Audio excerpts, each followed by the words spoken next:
এক ছেলে পুলিশের চাকরি পেয়ে তার মা মেয়ের কাছে যেয়ে বলল, মা, তুমি আমাকে অনেক কষ্ট করে বড় করেছ। আজ আমি চাকরি পেয়েছি। তুমি কি খেতে চাও বলো? তুমি যা খাবা তাই খাওয়াবো। তখন মা বলল, আমি তেমন কিছু খাবো না, তুমি আমাকে একটা কলা নিয়ে আসো। তখন ছেলেটি এক দৌড়ে বাজার থেকে কলা কিনে আনল। কলাটি মায়ের হাতে দিল।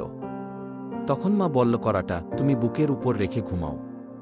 ছেলেটি কলাটি বুকের উপর রেখে ঘুমালো।